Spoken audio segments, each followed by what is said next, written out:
Hi, I'm Joe from As the Joe Flies. And I'm Leslie from Trips with Tykes. And welcome back to Disney Deciphered. So we have finished Leslie's trip, spring break trip to Tokyo, but now we are back. 2 more episodes about my trip over spring break with my family. And so we thought we would do an episode about traveling to Disney World in a group. We were a group of 12. Now, I know there are larger groups, but I can only speak to the group size that I had. And 12, honestly, is a group size that is beyond, just your normal 2-family situation. So we're going to have some tips for you about how to manage a group, how to maximize the trip and minimize the stress for everyone involved if you have a larger multi-generational or just family and friends group. Sometimes you travel with multiple families, more than 2 families, I think, is what we're talking about here. Before we get to that, Leslie, we have a new Patreon subscriber to thank. So please let us know who to thank and what Patreon is. Yes, today we're thanking Julie D. Thanks for supporting the podcast. If you want to support and get more bonus content from us, you can go to patreon.com/Disney Deciphered. We have unfiltered episodes, trip reports, ad-free episodes, things like that. So lots of little extras that we love and really do appreciate all of our supporters. And with that, let's talk about herding cats, Joe. Yes, that's a great way to phrase it. Now, what I did was I wrote down some tips and tricks that I learned from my trip, and I'm going to share all of those. But before I finished the notes, I was like, let me see what people on the internet have to say about traveling in a group. Of course, Leslie, offline, we were just talking about Google search results and how they are all horrible and hurtful to individual blogs like yourself. I will say, when I looked up large group travel for Disney World, the top hits were mainly, they weren't like brands that I knew, so they seemed to be individual bloggers. So we will shout you out. And actually, when I looked up the large group tips, I was like, oh yes, these are kind of tip 0 type things that I didn't think of when I started putting my tips together. So let's get right to it.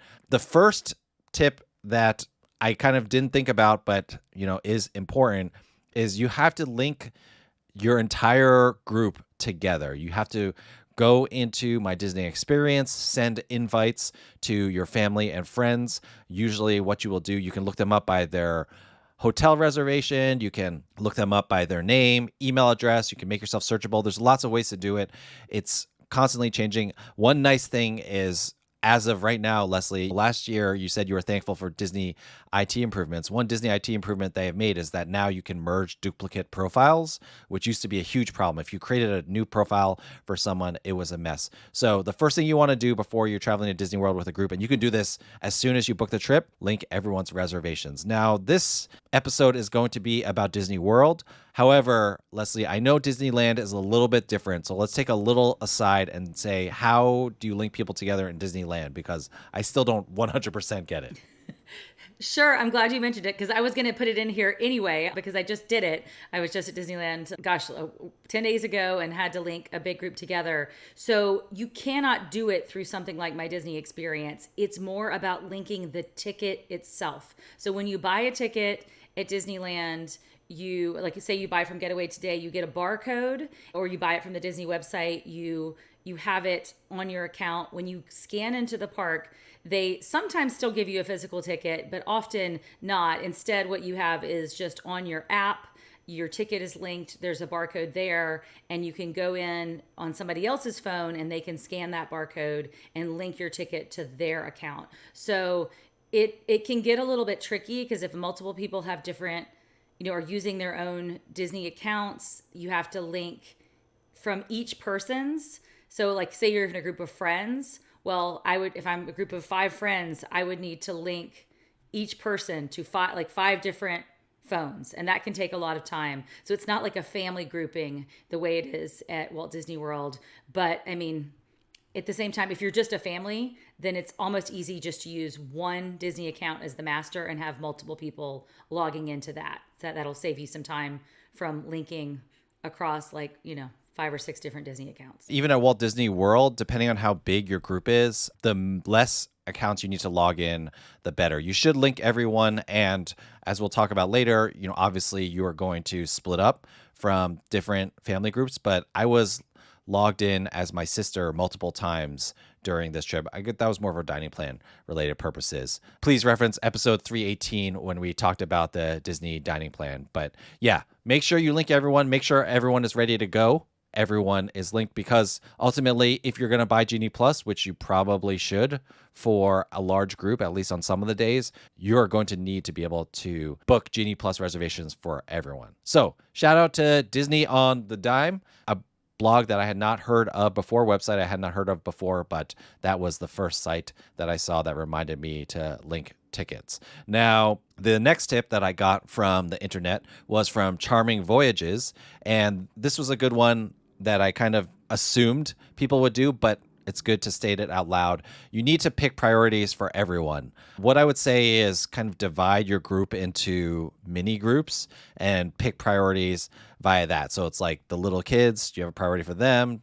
Do you have a priority for certain parents? Like you split up the parent groups if you're all friends, but figure out what are maybe the 2 or 3 most important things for each group that makes up your party, because that's going to help you to plan what you're going to do. Yeah, totally agree. And I even have to do this within my own family of 4 because interests really do diverge. And especially if you have younger kids who are too small or too scared for thrill rides, then everybody's not going to check every box, especially on a big group trip. You're not going to get to ride the, maybe you will if you're with Joe and Genie Plus Master, but you're not going to get to ride like dozens and dozens of your top attractions. There's going to be prioritization that needs to take place. So that's helpful to just make sure everybody knows what they're getting into going in. Definitely. Now, speaking of that leads to my first tip. And from now on, like these are the things that I wrote down, which I'm not reinventing the wheel or anything here. But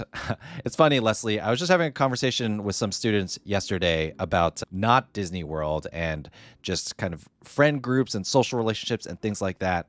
But when you think about a large group traveling to Disney World, really, this is all about social norms and being good socially. And what I was telling these students was it is all about expectations. How many relationships or experiences have been destroyed because of bad expectations, or not bad expectations, but miscommunicated expectations between the people involved. So I think it's really important. Get together with your family. I mean, my family, we are like a text only family. Like we don't FaceTime or anything like that. So we did this all via text, but we were very clear about like, what are people's expectations? This goes along with what are people's priorities. I was like asking my sister about my niece, like, what does she need to do? Does she really need to do a princess thing? That's part of the expectations. But I was also very clear.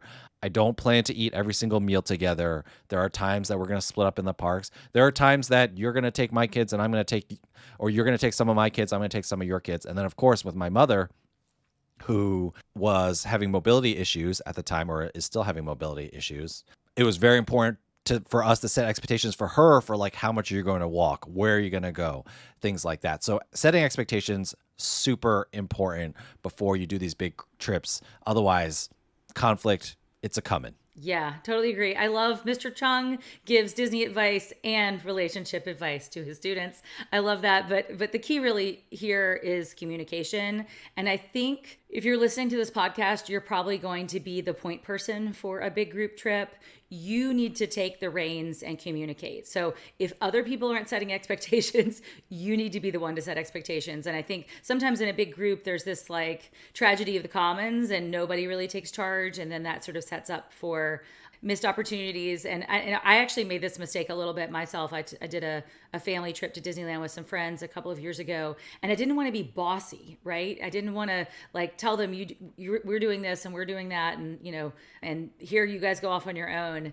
And I should have just been bossier, because ultimately that would have been clearer for everybody involved. I totally agree with that. And I find that the majority, I work with a lot of clients, and the person that I'm normally talking to, you're probably the person listening to this podcast. You are the cruise director for the trip.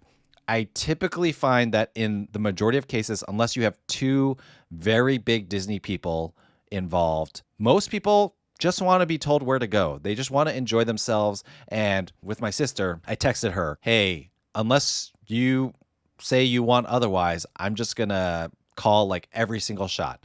And she was like, great. And, of course I was like, what do you want? And I asked all those things and I was like, for the most part, let me know if something is off, but just trust me and we're going to do it. And of course, yes, we have this podcast or whatever, but the reality is, again, we're talking to you, Disney Deciphered listener or watcher. You are the cruise director, most likely, for your trip. Convince people that they should trust you because they probably should, and go with that expectation. It works a lot better. Now, one thing that I will add on to this is I think it's best to set these expectations before you make dining reservations because that will help inform what dining reservations you need to make, like whether they're for multiple people or for just one family group, et cetera, et cetera. And I really do feel like unless you are in lockstep completely, really consider springing for the park hopper if you're in a big family. It just gives people enough flexibility to get space if they need it. I know my friend's family, 4 family groups, they all went together. This was years ago, but he's like, we got the park hopper just because our family expectation was every night we'll meet in Epcot for dinner. And like everything else, they were on their own. So things like that, it's good to have the park hopper. At least strongly consider it if you have a big group. All right. So the next tip, definitely applicable if you are in Disneyland, but in Disney World as well, Leslie. What is this next tip? Doesn't apply to everyone, but if it applies to you, you better do it. Right. Don't forget to make park reservations. At Disneyland, everybody still has to make park reservations, but at Walt Disney World, there are still a lot of different folks who need to remember that. I mean, obviously not if you're buying just the standard multi-day ticket for your group members, but if you have anybody who is an annual pass holder, member of the military, or Florida resident, there sometimes can be special tickets for that. So keep that in mind. You need to make park reservations, and it may be for only some of your group, not all of your group. So if it's not your own family, it may not occur to you that something special may apply here. And I think these days it's not so crowded that you couldn't work it out at guest services if you had to, but it's just one less thing to worry about when you're actually at the gates and things are getting stressful.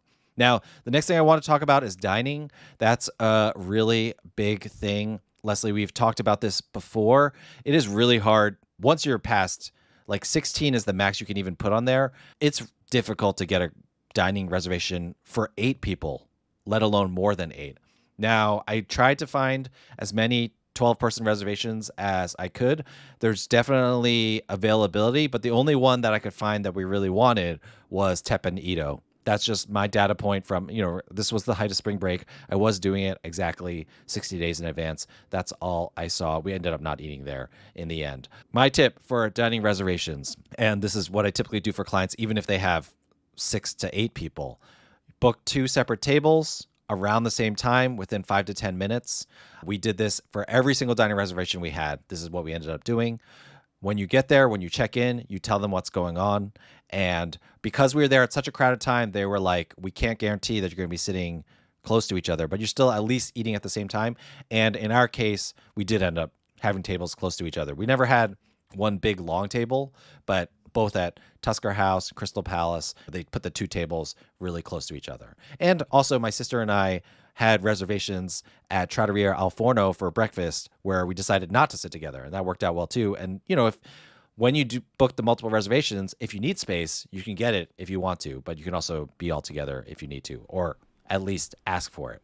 Totally agree. And one other tip I'd add on top of that, I guess if you're looking to sit with a big group, you're going to have better luck dining in the hotels outside of the parks than you are in the parks. In the parks, that's going to be really, really challenging. But I have been able to dine with bigger groups, like a place like Whispering Canyon, even like Cape May Cafe, like a less popular character meal, things like that. So you're not going to be able to do it at Chef Mickey's, right? That's going to be, but if you are sort of willing to try like another good restaurant that is, that especially ones that has those bigger tables. Like I ate with a big group one time at Boma, actually. So there is that capacity, but again, you kind of maybe have to eat in an off time, and like you say, maybe make the reservation and split. But it can be possible, but it's more possible if you're not in the parks. Yeah, that's a good point. Actually, a lot of the reservations I saw for 12 were like at Disney Springs. So that's a good point that you brought up. Cape May Cafe, by the way, very underrated, in my opinion. Really like to eat there for breakfast. Okay, so next tip. In general, if you're with a big group, you're going to tour together for some things. My recommendation is start together and then break off. Now, I will say that that is going to likely result in you not being able to rope drop. Kind of the easiest way to do it, this is what we did. We always pretty much had a Genie Plus Lightning Lane reservation set up for 9:30 to 10. And so we would start everyone meet at 9:30 to 10 or whenever at that reservation. My sister's family, they were up really early. As she likes to say, she's the only one who doesn't wake up early, but they would drag her out of bed and they would actually rope drop. And that's when they got to like experience the ambiance of the parks and walk around and take pictures and things like that, while they waited for my slow family and my parents to show up at the parks maybe an hour later. But start by touring together and then tour together for a couple hours, as long as you can stand it, if that's the case, and then break off later. The reason why I say tour together first and then break off later is because if you plan to meet up in the middle of the day, the chances are, rides break down, things happen, kids melt down, all that stuff. You're going to increase your probabilities of having to wait for someone longer than you would expect. Whereas early in the morning, everyone's fresh and it's easier to meet up. An exception to this would be like what my friends did. If you are touring separately, then meeting up for dinner, of course, that always works. But, we really found starting together, then splitting off, that worked a lot better. And we split off into all sorts of different configurations. Like kids went with grandparents. Like I said, we swapped kids. Some went to the pool, some stayed in the park. Like there's all sorts of things. And that's why we wanted to have some time where we were all riding together. I ended up riding with my dad more than I expected. You expect, these funny configurations when you're in big groups, who gets to sit with who, especially when the kids are old enough. Once they're over 7, they can sit on their own for any ride really. But, stuff like Peter Pan and stuff like that, they love that. So start together, then split off. Yeah, I totally agree. And the other thing to think about is, especially if you're getting Genie Plus, it's really hard to start trying to resync back up your Genie Plus reservations once the day has gone on and people are on different timelines. So it's much easier in the morning, like you're going to get the group all at one time, everybody's eligible at the same minute, versus later in the day and somebody's got to wait 30 minutes before they're eligible, or maybe they're modifying something. It just gets really complicated. It makes the logic game that much more difficult for getting people on the same rides at the same time later in the day without that. So yeah, agree. Start early. Now I will say that I would start with everybody rope dropping, because I would be, again, the boss telling people where to go. And especially if you have somebody who doesn't know what they need to do, like maybe you want to hold their hand a little bit more. That's why people like me better as the boss, Leslie, because I let them chill. Okay. Gosh, forced march of happiness. For real. Since we're talking about Genie Plus, we should bring it up here. My mental bandwidth was just like too much going on. I could not handle Genie Plus myself.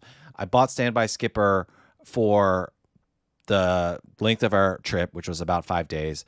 I thought it was totally worth it because it's $45 for 7 days. We're already spending, it was spring break, so we're spending 40 times 12, $480 per day that we got. We didn't get Genie Plus every single day. More of that later. But $480 on Genie Plus, an extra $45, like 10% of that to cover 7 days. I just needed Standby Skipper to help me book things when I just wasn't paying attention or I didn't want to set an alarm. That really helped. It helped in the morning as well, although usually I think half the time I did the morning ones myself. Half the time I let Standby Skipper do it. On top of that, obviously you can split your group up into mini groups for Genie Plus, but after like day 1, I was like, there's no way. I just cannot pay attention to whose Lightning Lane eligibility is ready and not ready 30 minutes, 40 minutes. It was too much. So what I ended up doing was I just booked every single Lightning Lane for every single person until we got to that point in the day where kids were actually like quitting for the day. At that point, then I would just search for 4 or 5 or whoever's going to go. But I just found it was just going to be too much to handle. Maybe if I had a sub cruise director who was only in charge of Genie Plus, I would have had them do it, but I just did not want separate subgroups for Genie Plus. Just did 12 at a time, no matter what we were riding. So I did 12 for Space Mountain. 12 of us did not ride Space Mountain. And sometimes that resulted in multiple rides for kids who want to go on attractions that like myself and my parents didn't want to do. That gets to be too complicated of a problem to think about if you're really the only person driving Genie Plus. So definitely a use case for standby skipper. As long as it lasts, we still keep waiting, Joe, for that to go the way of the dodo bird, but not yet. It's still around. I don't know how, but while it's around, definitely use it if you are in a big group. The 12 is the max. So you have to do multiple searches after you go past 12, but it's still, you can still do it via just one account. It's just you have to have multiple searches going on at the same time. All right. The next thing to note is I think it's really important when you're planning things out to account for different walking speeds. So we would do things like we were done eating at Tusker House and we were going to Enchanted Tales with Belle. And I was like, Mom, I'll stay here. I'll handle the check. You go ahead, take a nice leisurely stroll, especially when you have people who have mobility issues and want to stay with the group and are going to feel pressure to walk faster if that's how fast the group is walking. I found that it was really important for me to know this is where I need Mom to be. She has half an hour to get there. I'm going to send her earlier. She can wander with my dad. They can take it in, enjoy themselves a little bit, and we'll leave 5 minutes before and rush over there. So really think about the different walking speeds in your group. Of course, my mother is older and that's her mobility issue. You're of course going to have younger kids with shorter legs, mobility issues there. And you have to account for stroller parking, all that stuff. Really think about, you don't have to have an exact plan for all these things, but if you come into the parks just knowing that these are considerations that need to be made, I think it's going to help you as you direct your people to where they need to go. Yeah, I totally agree. And the thing I find is even when you're with a big group where nobody has mobility issues, you just move more slowly than you will as, maybe a family of four or something like that. It's just inevitably there are things that slow you down as a big group, like somebody's going to take a bathroom break or whatever. There are more wild cards that arise. So keep that in mind. You will not move as fast as you do with just your immediate family. Great point. Last tip is I would seriously consider, especially because you're in a larger group, paying for some of these extra experiences, whether it be fireworks, dessert parties. One thing that you've done, Leslie, that I know you really liked is the fireworks cruise. Those start at $450 if you're splitting it amongst 10, 12 people. I mean, those cruises, which fireworks show did you see? Was it like Illuminations? I have no idea. I don't remember. But it leaves from the Grand Floridian and goes, you see the fireworks from sort of facing the train station. It's great. It's fantastic. And it's not that expensive. I'm surprised actually the price hasn't skyrocketed, and it may soon enough. So, because we're definitely starting to get out about that. So yeah, but do those kind of things together, because sometimes you can't really stay together in the parks. You can't really necessarily get those tables at the dining establishments, but this is something where you can all get on a boat together and have a little quality time. So you weren't at Epcot then. You must have seen probably Wishes is what you saw. But they have I don't think it was Wishes. I can't remember. I'll figure it out. But yeah, they have the boat fireworks cruises at Epcot as well, not just the Magic Kingdom. And then of course, my family, we did ditch my parents, but after we ditched my parents, there were 10 of us and we did a VIP tour, which I thought was great. Our last episode about spring break is going to be about my VIP tour experience. I will say that speaking about the whole cruise director thing, I feel like I enjoyed the VIP tour the most because every single other day I was the VIP guide and I was exhausted from all that. And the VIP tour day was the only day that I really didn't have to think about those things. My brother-in-law, who had never really been to Disney or had only been there one day before and wasn't really a Disney fan, he was like, yeah, I don't know, besides the free popcorn, that I thought that there was too much different. And I was like, oh my gosh. So, but maybe that's a testament to what a good job I was doing. Maybe I'll think of it that way. Now you know what invisible labor feels like, Joe. Like the story of moms everywhere, right? Yeah, exactly. No one appreciated it or saw anything that you did. Yes. No, I will say my family was, I told you we're mostly a text, but everyone thanked me in person. So that was nice. It's nice to be appreciated sometimes. Leslie, I appreciate you. I know how much that you do. Right back at you, Joe. All right. Well, lots of good tips here.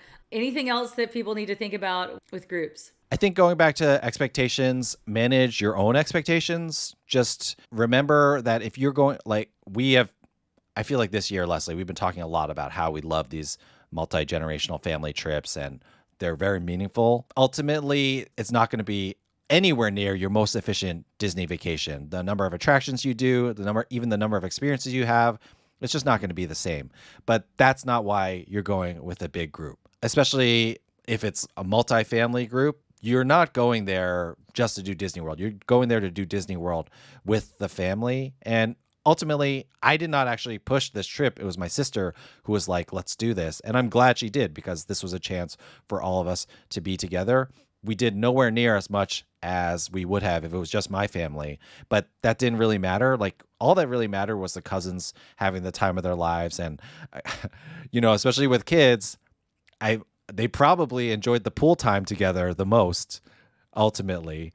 And, it's just one of those things. Set your expectations. You're there to be with your family, with your friends, with whoever this large group is, unless you're with a cheerleading competition or something like that, that's a whole other ball of wax. So I'm not going to touch that one. That's probably a much higher degree of difficulty group to manage. Yeah, totally. But you're absolutely right. I mean, I went to Disney World when I was a child with my extended family, my grandparents, all my cousins. I was one of 7 cousins on that side of the family. And I don't remember how many rides we did. I mean, I know we did, some of the big ones, but what I remember was the time that we all spent together, like the ridiculous memories, the photo that I have with my cousin at Epcot wearing the giant sombreros. Those are the memories that you're creating for your own children. And, nobody's going to remember that you did 10 or 11 rides. Like that's not the count that matters. You'll remember though. No, I'm just kidding. All right, Joe. Well, let's close this out with a Disney do or don't. What do you have for us? All right, a bit of a more serious Disney don't today. I've only shared this with Leslie so far, but this is pretty important. Don't lose track of your kids when you are going to the bathroom. So the issue with a big family is you have a lot of adults and it becomes easier to lose track of which kids are with which adults. And so we had a mini nightmare situation outside of Mickey and Minnie's Runaway Railway. People needed to go to the bathroom after we got out. And this is when we were on our VIP tour, actually. So, we had an extra adult with us. And everyone went to the bathroom. And then my wife came out of the bathroom and she's like, hey, where's the 6-year-old? And I was like, I thought she went to the bathroom with you. And so it was, as you know, Leslie, 60 seconds of terror as we were just walking around. And, our VIP guy was great. He was helping us trying to figure out what was going on. And I think he's the one who actually found her first. I think some stranger found her, brought her to a cast member. The cast member was standing with her right in front of Mickey and Minnie's Runaway Railway, which makes a lot of sense because that's right around where she got lost. And so we found her and all was good, only slightly traumatized. But I realized from that point on, it's every time you are going to the bathroom or have a transition, stopping to get popcorn or something, that's when kids get lost because, you're busy doing this or that. And then you think your kid is with your sister or your kid is with your dad or whatever. You don't know who your kid is with. Do those head counts around the bathroom. That's the most important time. Because when you're going on the rides, everyone's together. You figure out who's pairing up. It's easy not to lose track. So just a little reminder, when you're in a bigger group, it's like what you said about the whole nobody's in charge thing sometimes. Don't forget that you are still ultimately responsible for your own children unless you have specifically passed them off. So this is actually the second we've lost kids for 60 seconds at a time twice. The other time was at a carnival/boardwalk on the Jersey Shore, and it was the same exact thing. It was a bathroom break, and on that one, I came back and went to my wife, whereas actually he was 6 years old at the time as well. So I was like, where's our son?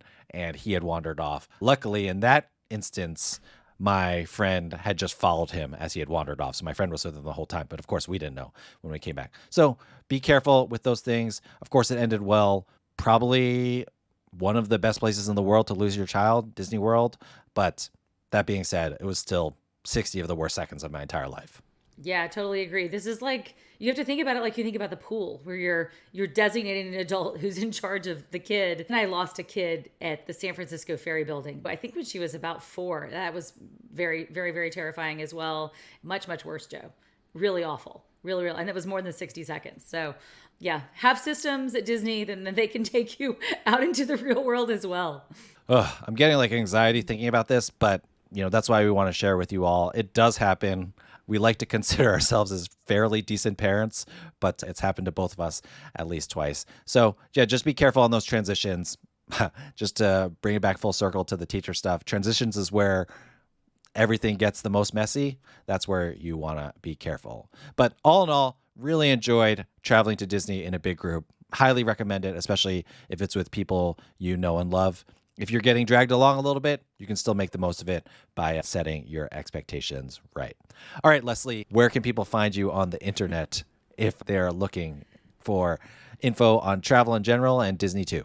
Tripswithtykes.com, at tripswithtykes everywhere on social media. What about you, Joe? You can find me at As the Joe Flies on social media, Joseph Chung at travelmation.net with an M if you're looking to plan a Disney trip. Let us know if you have any tips for big groups at Disney, DisneyDeciphered@gmail.com, at WWDeciphered on Twitter, or on Instagram, Disney Deciphered. Thank you, everyone, for listening. And other than that, Leslie, thank you for taking the time to talk to me. And I will see you planning a big multi-generational trip because it's your turn. Thanks, Joe.